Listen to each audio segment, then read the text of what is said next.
Hello everyone, class 10th student. आज हम science में इससे पहले अपनों ने केमिस्ट्री के अंदर दो टॉपिक चैप्टर फर्स्ट और चैप्टर सेकंड पढ़ा। तो अब अपन फिजिक्स के पोर्शन में पढ़ रहे हैं चैप्टर 12 आपका इलेक्ट्रिसिटी। तो इलेक्ट्रिसिटी चैप्टर भी काफ़ी इंपॉर्टेंट चैप्टर है आपका ये, और काफ़ी बोर्ड एग्ज़ाम में इससे काफ़ी क्वेश्चन पूछे जाते हैं और काफ़ी इंटरेस्टिंग टॉपिक है आपका इलेक्ट्रिसिटी। तो चलिए इलेक्ट्रिसिटी चैप्टर को अपन शुरू करते हैं। तो चैप्टर 12 आपका साइंस के अंदर इलेक्ट्रिसिटी। तो इसमें दे रखा है अपने को, कुछ पढ़ते हैं बेसिक वगैरह। तो electricity has an important place in modern society, यानी इलेक्ट्रिसिटी का अपने मॉडर्न सोसाइटी में काफ़ी इंपॉर्टेंट यूज़ वगैरह है। तो और दे रखा है it is a controllable and convenient form energy for a variety of use in our homes वगैरह। यानी जो बता रखा है कि जो इलेक्ट्रिसिटी का यूज़ आज अपन डेली लाइफ में कर सकते हैं, इसके होम्स में, स्कूल्स में, हॉस्पिटल में, इंडस्ट्री में, बहुत सारी जगह इसके यूजेस आते हैं। ठीक, अब इसमें सबसे पहला फर्स्ट टॉपिक आपका रहा है इलेक्ट्रिक करंट एंड सर्किट, यानी इलेक्ट्रिक करंट क्या है और सर्किट क्या है उसके बारे में अपन जानते हैं। ठीक है, तो चलिए मैं आपको पहले इलेक्ट्रिक करंट क्या होता है उसके बारे में बताता हूँ। ठीक, इलेक्ट्रिक करंट अपन बचपन से सुनते आ रहे हैं कि करंट ये हो, करंट से ये हो रहा है, पर करंट वास्तव में होता क्या है उसके बारे में अपन जानकारी थोड़ी सी इकट्ठा करते हैं। ठीक, तो चलिए करंट के बारे में आपको पहले बताता हूँ। अच्छा, अपन अपने घरों के आसपास देखते होंगे, ये आपने कभी देखा होगा कि जैसे ये सेल हो गया, ये आपका क्या हो गया, एक सेल हो गया। मैंने बना रखा है एग्जाम्पल आपके लिए। जैसे सेल हो गया, इस सेल को कनेक्ट कर दिया मैंने कहीं से, एक बल्ब से कनेक्ट कर दिया, ये आपका बल्ब हो गया। तो इस बल्ब को जैसे सेल से कनेक्ट करेंगे, आपने देखा होगा प्लस होता है, माइनस होता है, ऐसे करके इसको कनेक्ट किया जाता है और करंट फ्लो होना शुरू हो जाता है इसमें। अच्छा, ये आपका प्लस और ये आपका माइनस। ठीक, तो करंट फ्लो होना शुरू हो जाता है और ये सर्किट आपका ऑन हो जाता है। पर इसके अंदर वास्तव में सेल के अंदर क्या प्रोसेस होती है, ये करंट फ्लो कौन करता है? इस सेल के अंदर अपन तो देखते बस कनेक्ट कर दिया और बल्ब आपका ग्लो हो गया, पर इस सेल के अंदर ऐसी कौन सी प्रोसेस होती है जिससे ये आपका बल्ब ग्लो हो रहा है? तो उस प्रोसेस को मैं आपको समझाता हूँ, करंट होता क्या है, कैसे फ्लो हो रहा है, सब कुछ अपन देखते हैं। ठीक है, तो चलिए जैसे मैंने आपके लिए बना रखा है एक पूरा सेल का पूरा स्ट्रक्चर बना रखा है। अगर आप सेल को कभी देखो तो सेल के अंदर वास्तव में इस तरीके का स्ट्रक्चर होता है। ठीक, मैं एक एग्जांपल ले रखा, जैसे जिंक है, जिंक कैथोड बना रखा, कॉपर, ये एक कैथोड और आपका एक एनोड हो जाएगा। हाँ, तो आपका एक तो जिंक एनोड है, सॉरी माफ़ कीजिएगा, कैथोड लिख दिया था मैंने, ये एनोड आपका। तो जिंक एनोड और कॉपर कैथोड का बना होता है। अब ये जिंक, कॉपर, ये एनोड, कैथोड, ये सब चीज़ें क्या है तो एक बार समझिएगा। आपने सेल के ऊपर लिखा हुआ देखा होगा, एक तरफ नेगेटिव टर्मिनल, एक तरफ पॉजिटिव टर्मिनल। तो जहाँ इलेक्ट्रॉन आते हैं या कहाँ कैथोड पर क्या होता है, ये सब कुछ दे रखा है यहाँ पर। तो माइनस टर्मिनल को अपन एनोड नाम देते हैं और प्लस टर्मिनल को अपन कैथोड नाम देते हैं। ठीक है, अब सबसे पहले मैंने आपको फर्स्ट चैप्टर में दो चीज़ें बेसिक बताई थी। क्या बताई थी, वापस लिख देता हूँ। एक तो ऑक्सीडेशन बताया था मैंने, और एक और कौन सा बताया था, रिडक्शन बताया था। ये दो चीज़ बताई थी ना। ऑक्सीडेशन में क्या होता है, जिसमें इलेक्ट्रॉन को क्या किया जाता है, लूज़ करता है वो, यानी इलेक्ट्रॉन क्या होते हैं वहाँ पर डोनेट किए जाते तरीके से लिख देता था। इलेक्ट्रॉन क्या करते हैं, उनको डोनेट करता है। ठीक है, सिंपल साइंस की लैंग्वेज में। और इसमें क्या करते हैं, इलेक्ट्रॉन को क्या करते हैं अपन, एक्सेप्ट करते हैं। ये इलेक्ट्रॉन को क्या किया जाता है, गेन किया जाता है। ठीक है, तो ऑक्सीडेशन में तो इलेक्ट्रॉन को डोनेट कर रहे हैं और रिडक्शन में इलेक्ट्रॉन को क्या कर रहे हैं, गेन कर रहे हैं। ठीक है, ऑक्सीडेशन, तो ऑक्सीडेशन और रिडक्शन ये अपने फर्स्ट चैप्टर में पढ़ा था, ये तो आपको समझ में आता होगा। तो सेल के अंदर भी ये होता है। सेल में क्या होता है, अपन अगर आपने कभी सेल देखा हो तो सेल में यहाँ बीच में को मटेरियल भरा हुआ रहता है, यहाँ सेल की वॉल होती है। तो और बीच में ये जो ड्राई सेल होते हैं, ये कौन से सेल होते हैं आपके, ड्राई सेल। इन सेल को अपन क्या बोलते हैं, ड्राई सेल। ठीक है, बहुत सारे सेल होते देखेंगे आपने, जो बैटरी में पानी वगैरह डाला जाता है, तो वो नहीं, ये आपका क्या ड्राई सेल होता है। ठीक है, तो इन सेल वगैरह में बाकी जो प्रोसेस बता रहा हूँ मैं आपकी, ये सब जगह यूज़ में होती है। तो इनके अंदर क्या होता है, जिंक का, कॉपर का, ये सारे मटेरियल वगैरह यूज़ किए जाते हैं, तो प्लस और नेगेटिव टर्मिनल में। तो इसे मैंने आपको बता रहा कि एनोड को बना रखा जिंक का और कॉपर को बना रखा कैथोड का। ये दो इलेक्ट्रोड ले लिए। आपने देखा होगा सेल के ऊपर या बैटरी के ऊपर, जैसे कोई बैटरी होती है तो ऊपर ऐसे करके दो इलेक्ट्रोड लगे रहते हैं, एक इसने एक ऐसे करके। तो ये आपके दो टर्मिनल होते हैं, यानी दो इनको क्या बोला जाता है, एनोड और कैथोड। एनोड आपका नेगेटिव और कॉपर पॉजिटिव होता है, ठीक है। अब होता क्या है, यहाँ पर क्या होता है, एनोड पर आपका क्या होता है, ऑक्सीडेशन की प्रोसेस होती है। यहाँ पर कौन सी प्रोसेस होती है, उसकी ऑक्सीडेशन की। कैसे, तो यहाँ पर क्या होता है, जिंक सल्फेट होता है, ZnSO4, जिंक सल्फेट यानी ZnSO4। तो ये ZnSO4 क्या होता है, ZnSO4 ये ब्रेक होता है और क्या इलेक्ट्रॉन लूज करता है, ये जिंक 2+। आपने देखा होगा जिंक के ऊपर हमेशा 2 चार्ज आता है, यानी जिंक 2 इलेक्ट्रॉन को क्या करता है, प्लस चार्ज आ रहा है, यानी 2 इलेक्ट्रॉन को क्या कर देता है, रिमूव कर देता है, यानी यहाँ से 2 इलेक्ट्रॉन को यहाँ इधर छोड़ देता है, यानी 2 इलेक्ट्रॉन इधर से होते हुए इधर पास होते जाते हैं, ठीक है। यानी समझिएगा यहाँ पर क्या हो रहा है, इलेक्ट्रॉन को क्या कर रहे हैं, यहाँ पर लूज़ हो रहा है, ठीक है। अब ये इलेक्ट्रॉन लूज़ होते हुए किधर से, इधर से होते जाएंगे और यहाँ बल्ब ग्लो हो ही जाता है उससे। तो यहाँ से कहाँ, ये कैथोड पर आ जाते हैं, कहाँ पर आ जाते हैं, कैथोड पर। अब देखिए यहाँ पर भी क्या होता है, कॉपर आपका 2+ आ जाता है, कॉपर भी क्या होता है, ब्रेक हो जाता है। अब ये कॉपर जो है 2+, ठीक, और ये क्या करता है, ये 2 इलेक्ट्रॉन इससे ले लेता है, किससे ले लेता है, ये इधर से जो 2 इलेक्ट्रॉन आ रहे हैं, इन 2 इलेक्ट्रॉन को लेके ये काय में कन्वर्ट हो जाता है, वापस कॉपर में कन्वर्ट हो जाता है। यानी यहाँ पर Cu धीरे धीरे वापस जमना, धीरे धीरे Cu पूरा इसके ऊपर क्या होता है, जमना शुरू हो जाता है, ये इकट्ठा शुरू हो जाता है।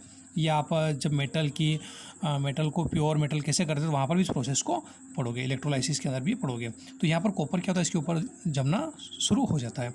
तो यहाँ पर अपन देख रहे हैं कि इलेक्ट्रॉन इधर से जा रहे हैं और कहाँ जाके इकट्ठा हो रहे हैं, यहाँ पर, ठीक, और अपने चार्ज को यहाँ पर खत्म कर रहे हैं एक तरीके से, ठीक। यानी एक प्रोसेस बन गई कि इलेक्ट्रॉन इधर से जा रहे हैं और इधर आ रहे हैं, यानी एनोड से कहाँ जा रहे हैं, वो कैथोड की तरफ, ठीक। एनोड से कहाँ जा रहे हैं, कैथोड की तरफ, यानी नेगेटिव टर्मिनल से कहाँ जा रहे हैं, वो पॉजिटिव टर्मिनल की तरफ जा रहे हैं। तो चलिए मैं एक और डायग्राम बना रखा आपके लिए, ये वाला। तो सेम उस प्रोसेस में ये हो रहा है कि इलेक्ट्रॉन जो है नेगेटिव टर्मिनल से कहाँ जा रहे हैं, पॉजिटिव टर्मिनल की तरफ जा रहे हैं, नेगेटिव से कहाँ जा रहे हैं, पॉजिटिव की तरफ, ठीक। तो ये क्या हो रहा है, चार्ज आपका फ्लो हो रहा है एक तरीके से, क्या हो रहा है, आपका चार्ज फ्लो हो रहा, कहाँ से, नेगेटिव टर्मिनल से पॉजिटिव टर्मिनल की तरफ जा रहा है ना, ठीक है। तो इस चार्ज के फ्लो होने की प्रोसेस को, इसको अपन क्या बोलते हैं, करंट बोलते हैं, क्या बोलते हैं, करंट, ठीक। पर करंट की डायरेक्शन हमेशा ध्यान रखिएगा, इस चार्ज के फ्लो होने की अपोजिट मानी जाती है। कैसे मानी जाती है, कन्वेंशनली क्या मानी जाती है, फ्लो होने की नेगेटिव, इसकी डायरेक्शन क्या होती है, अपोजिट मानी जाती है। क्यों ऐसा होती है, ये भी मैं आपको बताता हूँ कि क्या वो काफ़ी पहले जब ये इतना साइंस में डिस्कवर नहीं हुआ था कि इलेक्ट्रॉन इधर से इधर जा रहे हैं, इधर से इधर जा रहे हैं, तो हमेशा उन्होंने माना कि चार्ज जो है पॉजिटिव से कहाँ जाएगा, नेगेटिव तरफ जाएगा, यानी हायर प्लेस से कहाँ जाता है, नेगेटिव प्लेस की तरफ जाता है, एक तरीके से उन्होंने बोला। हालांकि होता है ये प्रोसेस, और उन्होंने जहाँ से फ्लो रहा उसको बोल दिया प्लस और इसको बोल दिया नेगेटिव, ठीक। तो उस बात के लिए इसने लिखा कन्वेंशनली, इसलिए उस बात को रखने के लिए कन्वेंशनली अपने साइन को क्या करते हैं, हमेशा उल्टा मानते हैं, यानी नेगेटिव पॉजिटिव से नेगेटिव। वास्तव में होता यह है कि जिधर चार्ज फ्लो रहा उधर ही करंट की डायरेक्शन होनी चाहिए, और होती है, लेकिन नॉर्मली अपन ऐसा मानते हैं। तो वो बेसिक पुराना चलता आ रहा है, इसलिए उस बात को सी करने के लिए तो कन्वेंशनली लिखा, इसलिए मैंने कि कन्वेंशनली ये कहाँ होगा, प्लस से नेगेटिव तरफ। क्लियर हो गया। तो इस तरीके से करंट क्या होता है आपको समझ में आ गया होगा। तो चार्ज का फ्लो होना एक प्लेस से दूसरे प्लेस की ओर, उसको क्या बोलेंगे अपन, इलेक्ट्रॉन का फ्लो होना। यानी अगर इसके सही डेफिनेशन पढ़े अपन तो क्या होती है, चार्ज यानी करंट को कहीं से रिप्रेजेंट करते हैं, आई से। तो आई का क्यू के रिस्पेक्ट में, किसके रिस्पेक्ट में, चार्ज। आई आपका कहीं से शो करते हैं, करंट को शो करते हैं, करंट यानी एम्पियर में, वो अभी और बताऊंगा आगे में। क्यू क्या है आपका, चार्ज है। तो चार्ज का पर यूनिट टाइम के साथ, यानी टाइम के रिस्पेक्ट में फ्लो होना, चार्ज का टाइम के रिस्पेक्ट में फ्लो होना, उसी को अपन क्या बोलते हैं, आई यानी करंट बोलते हैं। ठीक है, चार्ज का टाइम के रिस्पेक्ट में फ्लो हो जाना, उसी को क्या बोलते हैं अपन, करंट बोलते हैं। तो चलिए बुक की कुछ लाइनें अगर पढ़ते हैं, उससे और अच्छे से क्लियर हो जाएगा। ये इतना आपको सही से समझ में आ गया होगा। तो लिख रखा है यहाँ से, ये देखिएगा लाइन यहाँ पर दे रखी मैंने कि if the electric charge flow through a conductor, यानी कोई इलेक्ट्रिक चार्ज जो है किसी भी कंडक्टर से, कंडक्टर मतलब बस कंडक्टर नहीं, कंडक्टर मतलब वायर वगैरह, ये जो मेटलिक वायर है उनकी बात करें ना अपन। वैसे बच्चे कंडक्टर बस वाला नहीं समझ ले, कंडक्टर कौन सा आपका, मेटलिक वायर वगैरह। तो फॉर एग्जांपल जैसे लिख रखा मेटलिक वायर, कोई मेटल का बना हुआ wire, we say that there is electric current in the conductor in a torch, जैसे कोई टॉर्च हो गई। We know that the cell या बैटरी जो प्रॉपर ऑर्डर में प्रोवाइड हो जाती है अपने पास, तो वहाँ पर फ्लो ऑफ चार्ज और an electric current through the torch bulb glow, यानी अगर चार्ज जो है बोले बैटरी वगैरह का अगर फ्लो होना शुरू हो जाए तो बल्ब क्या हो जाता है, ग्लो हो जाता है। We have also seen that torch gives light only when it switch on, पर ये कब होता है, जब सर्किट आपका क्या हो जाए, स्विच क्या हो जाए, ऑन हो जाए। अब ऑन स्विच ऑन अपन समझते ना, स्विच ऑन करना ऑफ करना, तो वही होता है आपका स्विच ऑन हो जाना। अब वास्तव में इसकी प्रोसेस समझिएगा, स्विच ऑन और ऑफ क्या होता है ये भी समझिएगा थोड़ा सा। जैसे मान लो मैंने एक सर्किट बनाया आपके सामने,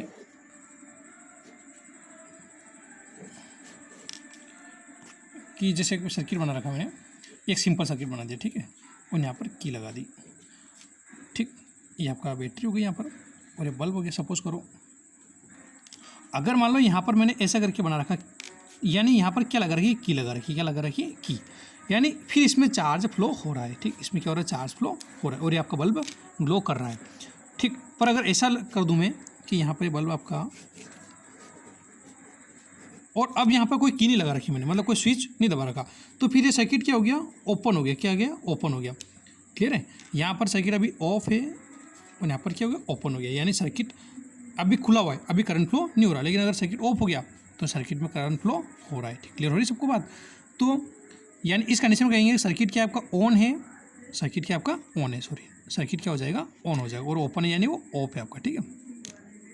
तो अब सर्किट ओपन है और इस समय ऑन है आपका, अगर की लगी हुई है तो ऑन और खुला हुआ है तो ओपन है। क्लियर है, यानी सीधी सी बात, अगर अपने घरों पे अपन जो बटन वगैरह देखते हैं, अगर बटन अगर ऐसा होता है ना, तो आपके घर पे अगर बटन अपन दबा रखा है और बटन अगर अपन बंद कर रखा है यानी वो ओपन हो गया, और अगर चालू कर दिया कोई फैन वगैरह तो वो की ऑन हो गई, वो कोई सर्किट क्या हो गया आपका, ऑन हो गया, यानी सर्किट क्या हो गया, वो क्लोज्ड हो गया, क्या हो गया, सर्किट क्लोज्ड हो गया। अभी सर्किट बंद हो गया तो करंट फ्लो होना शुरू हो गया, यानी वो ऑन हो गया, और अगर सर्किट के अंदर कीन लगा रही यानी ओपन है, यानी वो क्या हो गया, ऑफ हो गया, ठीक है। तो ये तो क्या सर्किट ऑन यानी बोला है उसने, तो अपन क्या बोलेंगे, स्विच इज ऑन। आगे फिर वापस थोड़ा सा और बेसिक देखिएगा,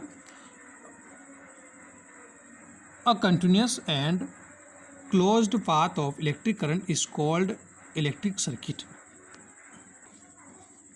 तो और थोड़ा सा और आगे देखते हैं क्या ये रखा है, a continuous and close path of N electric current, यानी एक लगातार कंटिन्यूस पाथ का करंट का क्लोज पाथ के अंदर फ्लो होना, वही क्या कहलाता है, आपका इलेक्ट्रिक करंट कहलाता है। समझ आ गया सबको, यानी चार्ज अगर एक क्लोज पाथ के अंदर लगातार मूव करता रहे तो इसी को अपन क्या बोल देंगे, इलेक्ट्रिक करंट बोल देंगे, ठीक है। आगे वापस, how do we express electric current, अब उसने बोला कि वापस इस इलेक्ट्रिक करंट को कैसे एक्सप्रेस करेंगे, क्या फिनोमेना आया उसके लिए।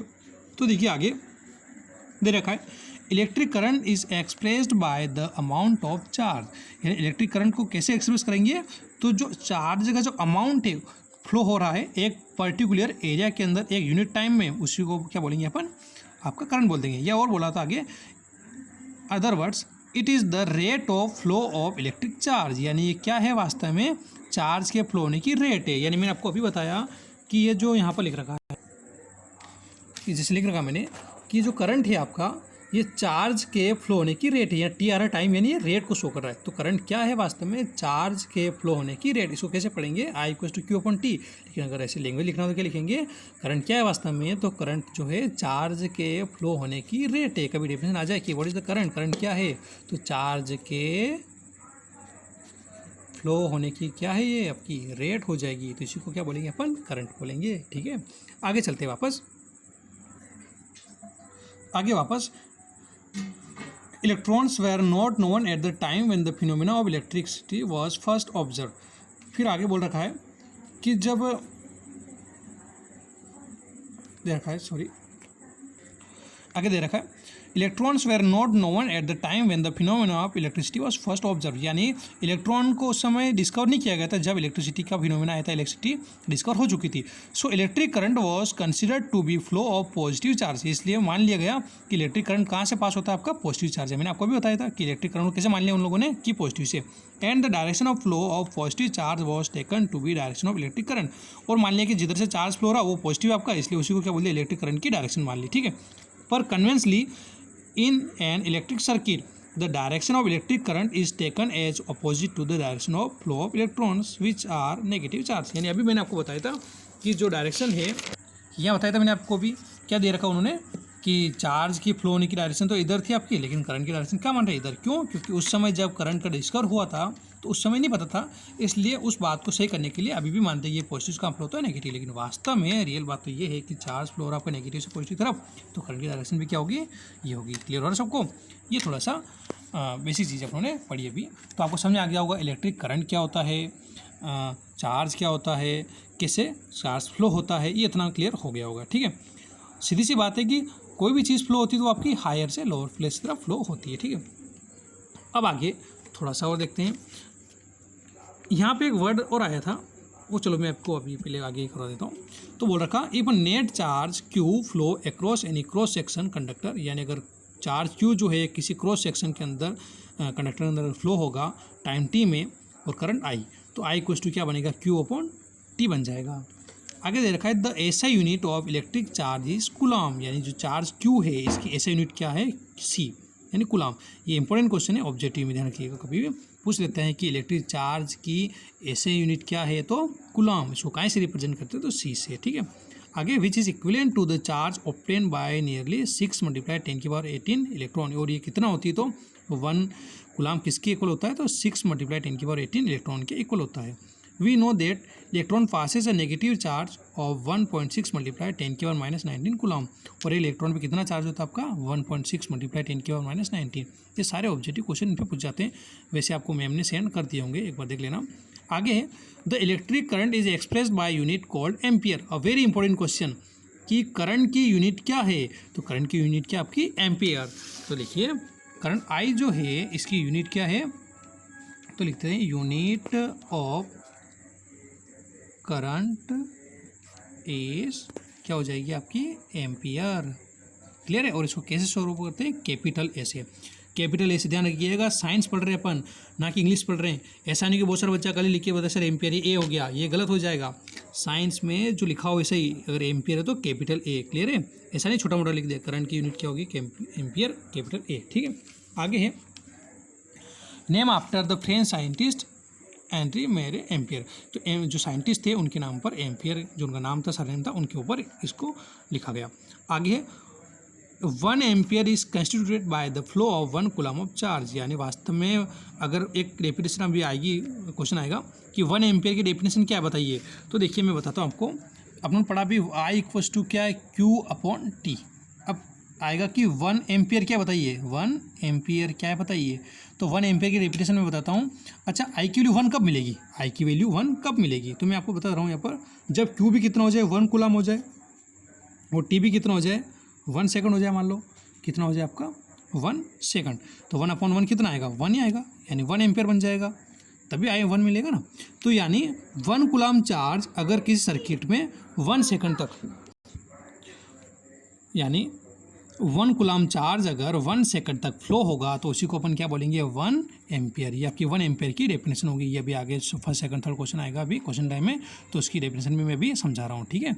ये 1 एम्पियर की डेफिनेशन हो जाएगी, क्या हो जाएगी, एक बार बता रहा हूँ आपको, याद करने की जरूरत ही नहीं पड़ेगी, बस एक बार याद कीजिए, बस समझ लीजिएगा कि 1 कूलम चार्ज जो है 1 सेकंड तक फ्लो होगा, इसी को अपन क्या बोलेंगे, 1 एम्पियर बोल देंगे, यानी 1 एम्पियर आ जाएगा। क्लियर है।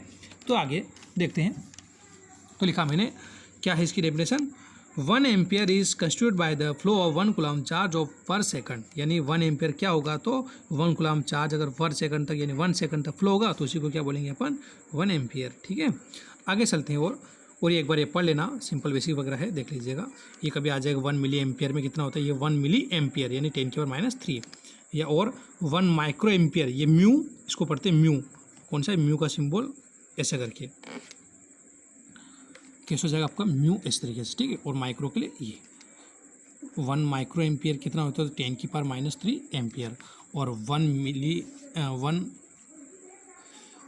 माइक्रो हो गया, और ये 1 मिली एम्पियर इक्वल टू क्या होगा, 10⁻³ एम्पियर, और 1 माइक्रो एम्पियर इक्वल टू हो जाएगा 10⁻6 एम्पियर। ये कभी ऑब्जेक्टिव में पूछी जाए तो याद रखिएगा, ठीक है। तो ये आपका बेसिक वगैरह आपने पढ़ा, ये सर्किट वगैरह आपको बताई रखा है, ठीक है। तो ये तो हो गया अपना कुछ बेसिक वगैरह, ठीक। कभी इसके ऊपर ये न्यूमेरिकल वगैरह तो एक बार देख लेना, सिंपल न्यूमेरिकल भी। A current of 0.5 ampere is drawn by a filament, यानी 0.5 एम्पियर यानी आई कितना, 0.5 एम्पियर जो है एक सर्किट के अंदर फ्लो हो रहा है, इलेक्ट्रिक बल्ब जो ग्लो हो रहा है उससे फिलामेंट, कितने मिनट तक, तो 10 मिनट तक, 10 मिनट तक, यानी टाइम लिख दिया 10 मिनट, मिनट को सेकंड बदलना पड़ेगा, मैंने अभी आपको बताया क्या होता है, टाइम सेकंड में बता रखा वहाँ पर, तो मिनट को बदला सेकंड में, तो 1 मिनट में 60 सेकंड, तो 600 सेकंड हो जाएंगे। तो find the amount of electric charge, तो इसमें क्यू कितना फ्लो रहा, क्यू कितना फ्लो रहा फाइंड करना है, ठीक है। तो देखते हैं इस न्यूमेरिकल को भी। तो देखो आई इक्वल टू दे रखा बेटा क्वेश्चन में एग्जाम्पल आपका 0.5 एम्पियर, टाइम कितना है 10, टाइम है आपका 10 मिनट। ठीक, तो मिनट को सेकंड बदल दूँ तो 10, और 1 मिनट में कितना होता है तो 60 सेकंड, ये लिख दिया 60 सेकंड। टाइम टी, तो 10 मल्टीप्लाई 60 कितना हो जाएगा आपका 600 सेकंड। ठीक, अपने अभी पढ़ा आई इक्वल्स टू क्या होता है Q अपॉन टी। अब आई है टी है, अपने को Q फाइंड करने की बोला है, चार्ज फाइंड करने की बोला है, तो आई की जगह आई की वैल्यू 0.5 रख दिया। Q फाइंड करना है, टी कितना है 600, इस 600 का मल्टीप्लाई कर देंगे, 0.5 मल्टीप्लाई 600 और यहाँ पर Q पॉइंट हटेगा तो आपका 10 लग जाएगा, 10 से 10 कैंसल, 5 मल्टीप्लाई 60 इक्वल Q, यानी Q का इसे कैसे और इसका मल्टीप्लाई हो जाएगा तो 300 कूलम, यानी चार्ज कितना आ जाएगा 300 कूलम। ठीक है, तो इसके बाद कुछ एक क्वेश्चन वगैरह है, what does an electric circuit mean, define the unit of current, calculate the number of electrons वगैरह। तो ये मैं आपको नेक्स्ट लेक्चर में ये क्वेश्चन भी या तो भले PDF अवेलेबल करा दूंगा आपको, तो लिंक के नीचे आपको PDF वगैरह मिल जाएगी। ठीक है, तो एक बार अपनी जो बुक है जो आज अपन पढ़ा है इतना बेसिक, तो इन बेसिक के ऊपर ही आपको क्वेश्चन वगैरह भी मिल जाएंगे, एक बार ढूंढना, और नहीं मिले तो मैं आपको वैसे PDF अवेलेबल करवा दूंगा, तो उससे क्वेश्चन वगैरह मिल जाएंगे। ठीक है, मिलते हैं नेक्स्ट लेक्चर में अपन। अच्छा, एक और चीज़, ये टॉपिक वगैरह जो आप पढ़ो घर पर, अगर आपके पास बुक नहीं हो तो कोई दिक्कत नहीं है, या PDF वगैरह मैं इसलिए आपको भेजता हूँ कि आप इन PDF से पढ़ लो, तो आपके बेसिक वगैरह वैसे ही क्लियर हो जाते हैं। जरूरी नहीं हो कि बुक वगैरह नहीं हो तो अपन पढ़ाई नहीं करें, पढ़ाई नहीं करने के बहाने हज़ारों मिल जाएंगे, लेकिन काम करने का, पढ़ाई करने का कोई बहाना नहीं होता है। अपन पढ़ाई करना चाहें तो कैसे भी कर सकते हैं, जैसे मैं अब मेरे पास भी बुक नहीं है, पर मैं आपको ऑनलाइन तो पढ़ा रहा हूँ ना, ये बुक वगैरह देखिए, मैं खुद ही मोबाइल से पढ़ के पढ़ा रहा हूँ, लेकिन पढ़ तो रहे ना अपन, काम तो चल रहा है ना अपना। तो कंडीशंस के ऊपर डिपेंड नहीं होना है, कंडीशंस के ऊपर अपने को हावी हो जाना है, और अपने को कंडीशन को दूर करना है कि कौन सी कमियां हैं अपनी, वो दूर करनी है अपने को। ठीक है, तो सभी अपना काम बहुत अच्छे से बेहतरीन काम कर रहे हैं, सभी को धन्यवाद उसके लिए, और अच्छे से और अपने काम को करते रहें। मिलते हैं नेक्स्ट लेक्चर में सेकंड टॉपिक के साथ। जय हिंद, जय भारत।